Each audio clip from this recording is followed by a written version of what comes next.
서양 사상가의 벤담 사상에 대한 퀴즈 영상입니다. 5. X 퀴즈를 풀어보세요. 어떤 행위의 일반적 경향은 그 결과의 총량에 따라서, 즉 쾌락의 총량과 고통의 총량의 차에 따라서 더 유익하거나 더 유해하다. 벤담. 벤담은 모든 쾌락에는 질적인 차이가 없고 양적인 차이만 있으며 쾌락의 양을 계산할 수 있다고 보았다. 공리의 원리란 어떤 행위가 이해, 당사자들의 행복을 증가시키면 승인하고 감소시키면 부인하는 원리이다. 쾌락과 고통의 가치를 측정할 때 고려해야 할 것은 강도, 지속성, 확실성 등이다. 벤담. 벤담은 공감의 원리는 도덕의 기초가 될 수 없다고 보고 공리의 원리를 도덕의 기본 원리로 제시하였다. 최대 다수의 최대 행복이 도덕과 입법의 기본 원리이다. 이러한 원리는 이성과 법의 손길로 더없이 행복한 구조를 세우려는 목적을 지닌 체계의 토대가 된다. 벤담. 벤담은 최대 다수의 최대 행복을 도덕과 입법의 기본 원리로 보았다. 쾌락과 고통이라는 두 군주는 행동과 말과 생각의 모든 것에서 우리를 지배한다. 쾌락과 고통은 강도, 지속성, 확실성, 근접성 등의 기준에 따라 측정할 수 있다. 벤담. 벤담은 최대 다수의 최대 행복을 추구한 양적 공리주의자이다. 쾌락과 고통의 양을 계산하여 비교하라. 저울이 쾌락 쪽으로 기울면 그 행위의 좋은 경향을 말해줄 것이고 고통 쪽으로 기울면 그 반대의 경향을 말해줄 것이다. 벤담. 벤담에 따르면 삶의 목적은 행복이고 도덕은 그러한 행복을 실현하기 위한 수단이다. 각자의 쾌락 또는 고통의 가치가 고려되는 일정 수의 사람들에 대하여 쾌락 또는 고통의 가치는 강도, 지속성, 확실성, 근접성, 다산성, 순수성, 범위의 7가지 조건에 따라 커지거나 작아질 것이다. 벤담. 공리의 원리를 제시한 벤담은 옳은 행위란 이해, 당사자들의 최대 행복을 낳는 행위라고 주장하였다. 공감 원리는 쾌락을 증가시킨다는 이유가 아니라 우리가 승인하려는 성향을 가진다는 이유만으로 어떤 행동을 승인합니다. 반면 나의 공리 원리는 강도, 지속성 등에 의해 계산되는 쾌락을 증가시키는 경향에 근거하여 승인합니다. 벤담. 벤담은 무엇을 행할까를 결정하고 무엇을 해야 하는지를 지시해주는 것은 오직 쾌락과 고통뿐이므로 쾌락이 행위의 목적이자 원인이 된다고 보았다. 쾌락의 총량과 고통의 총량을 합산해보라. 차감한 값이 쾌락 쪽에 기운다면 그것은 각 개인의 이익과 관련하여 전반적으로 행위에 좋은 경향을 제시하는 것이 될 것이다. 차감한 값이 고통 쪽에 기운다면 전반적으로 행위에 나쁜 경향을 제시하는 것이 될 것이다. 벤담. 벤담은 유용성의 원리가 도덕적 의무의 원리라고 보았다. 공리의 원리는 이해, 당사자의 행복을 증가시키거나 감소시키는 것처럼 보이는 경향에 따라서 각각의 행동을 승인하거나 불승인하는 원리를 의미한다. 쾌락 총량의 최대화를 도덕과 입법의 원리로 삼아야 한다. 벤담. 벤담은 공동체의 이익이란 공동체를 구성하는 다양한 구성원들의 이익의 총합이라고 주장하였다. 쾌락의 추구와 고통의 회피는 입법자가 살펴보아야 할 목적이다. 그러므로 쾌락의 가치를 이해하는 것이 입법자의 의무이다. 쾌락과 고통은 입법자가 지니고 작업해야 하는 도구이다. 벤담. 벤담은 쾌락에는 질적 차이가 없으며 오직 양적 차이만 있다고 보았다. 한쪽에서는 쾌락의 총량을, 다른 쪽에서는 고통의 총량을 합산해보라.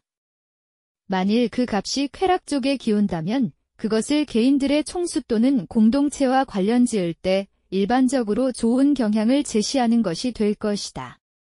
벤담. 벤담은 옳은 행위란 이해, 당사자들의 행복을 최대한 증진하는 것이라고 보았다. 자연은 인류를 고통과 쾌락이라는 두 군주의 지배하에 두었다. 쾌락과 고통의 양은 강도, 지속성, 확실성, 근접성 등 7가지 기준에 따라 측정할 수 있다. 벤담. 벤담은 쾌락에는 질적 차이가 없고 양적 차이만 있다고 보았고 쾌락의 양을 계산하기 위해 고려해야 할 기준으로 강도, 지속성, 확실성, 근접성, 다산성, 순수성, 범위 등을 제시했다. 고통과 쾌락만이 우리가 무엇을 해야 하는지를 명령하고 무엇을 행하게 될지를 결정한다. 옳고 그름의 잣대, 원인과 결과의 사슬이 고통과 쾌락이라는 두 군주의 옥좌에 매여 있다. 벤담. 벤담은 쾌락 총량의 최대화를 낳는 행위가 도덕적 행위라고 보았다. 행복은 쾌락의 양의 증가를 통하여 증진될 수 있는가? 5. 벤담은 행복은 쾌락의 양의 증가를 통하여 증진될 수 있다고 보았다. 좋은 목적을 위해서는 나쁜 수단도 정당화될 수 있는가? 5. 벤담은 좋은 목적을 위해서는 나쁜 수단도 정당화될 수 있다고 보았다. 어떤 쾌락은 다른 쾌락보다 더 추구할 만한 가치가 있는가? 5. 벤담은 어떤 쾌락은 다른 쾌락보다 더 추구할 만한 가치가 있다고 보았다. 행복은 쾌락의 양의 증가를 통하여 증진될 수 있는가? 5. 벤담은 행복은 쾌락의 양의 증가를 통하여 증진될 수 있다고 보았다. 좋은 목적을 위해서는 나쁜 수단도 정당화될 수 있는가? 5. 벤담은 좋은 목적을 위해서는 나쁜 수단도 정당화될 수 있다고 보았다. 어떤 쾌락은 다른 쾌락보다 더 추구할 만한 가치가 있는가? 5. 벤담은 어떤 쾌락은 다른 쾌락보다 더 추구할 만한 가치가 있다고 보았다. 보편적 도덕 원리를 따라야 도덕적 행위가 되는가? 5. 벤담은 보편적 도덕 원리를 따르는 행위를 도덕적 행위로 보았다. 도덕은 행복한 삶을 실현하기 위한 수단이 될 수 없는가? X. 벤담은 도덕은 행복한 삶을 실현하기 위한 수단이 될 수 있다고 보았다. 행위의 옳음은 결과와 동기를 모두 고려해야 판단 가능한가? X. 벤담은 행위의 옳음은 행위의 결과에 의해서 판단된다고 보았다.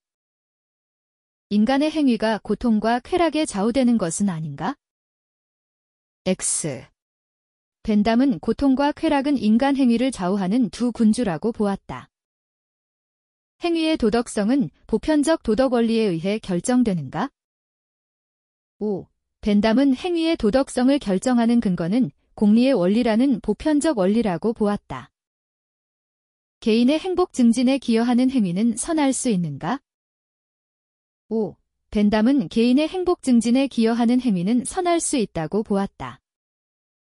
도덕은 그 자체가 목적이 아니라 행복을 위한 방법인가? 5. 벤담에 따르면 삶의 목적은 행복이고 도덕은 그러한 행복을 실현하기 위한 수단이다. 사회 전체의 행복은 개인들의 행복의 총합인가? 5. 벤담은 개인들의 행복의 총합이 곧 사회 전체의 행복이라고 보았다. 도덕의 원리는 모든 인간을 평등하게 고려하는 것인가? 5. 벤담은 모든 인간을 평등하게 고려할 것을 강조하였다. 사회적 쾌락이 개인의 쾌락보다 우선시되어야 하는가? 5. 벤담은 사회적 쾌락이 개인의 쾌락보다 우선시되어야 한다고 보았다. 타인의 행복을 원하는 이타심은 질적으로 높은 쾌락에 속하는가? X. 벤담은 모든 쾌락에는 질적인 차이가 없고 양적인 차이만 있다고 보았다. 쾌락 총량의 최대화를 낳는 행위가 도덕적 행위인가? 5. 벤담은 쾌락 총량의 최대화를 낳는 행위가 도덕적 행위라고 보았다. 행복한 삶을 위해 인간의 자연적 본성에 주목해야 하는가? 5. 벤담은 행복한 삶을 위해 쾌락을 좋아하고 고통을 싫어하는 인간의 자연적 본성에 주목해야 한다고 보았다. 옳은 행위는 이해 당사자들의 행복을 최대로 증진하는 것인가? 5. 벤담은 도덕의 목적이 행복 증진에 있음을 분명히 하고 개인의 행복과 사회 전체의 행복을 조화하려고 하였다. 공리의 원리는 개인 행위뿐만 아니라 정부 정책에도 적용되는가? 5. 벤담은 최대 다수의 최대 행복을 추구하는 공리의 원리를 도덕과 입법의 원리로 제시하였다. 쾌락에는 그 양에 많고 적음을 사소하게 만드는 질적 차이가 있는가? X. 벤담은 모든 쾌락에는 질적인 차이가 없고 양적인 차이만 있다고 보았다. 사회 전체의 행복은 구성원 개개인의 행복 총합을 초과하는가? X.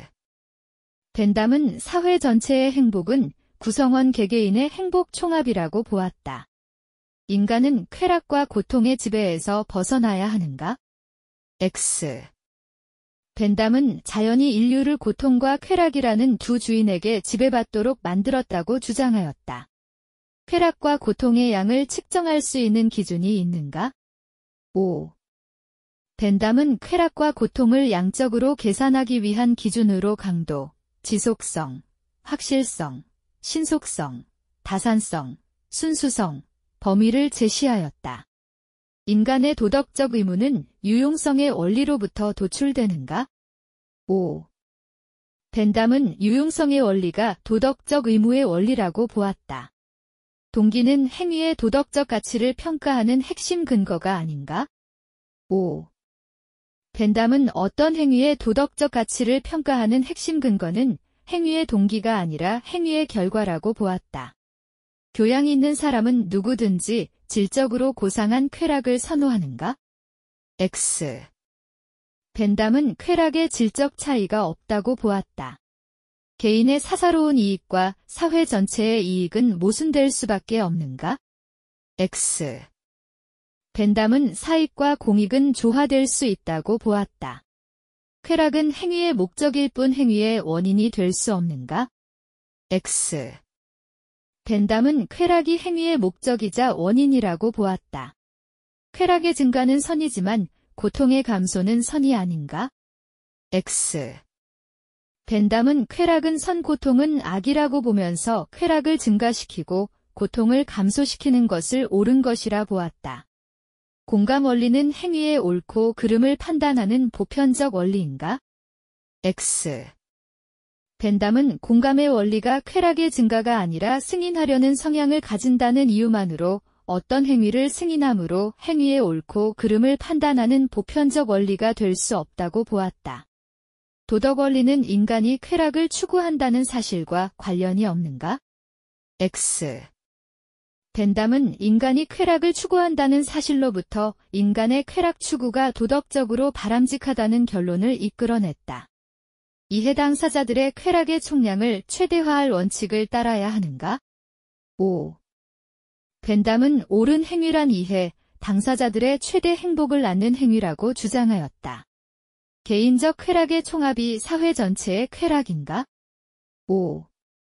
벤담은 개인적 쾌락의 총합이 곧 사회 전체의 쾌락이라고 보았다. 쾌락을 순수성의 정도에 따라 측정할 수 있는가?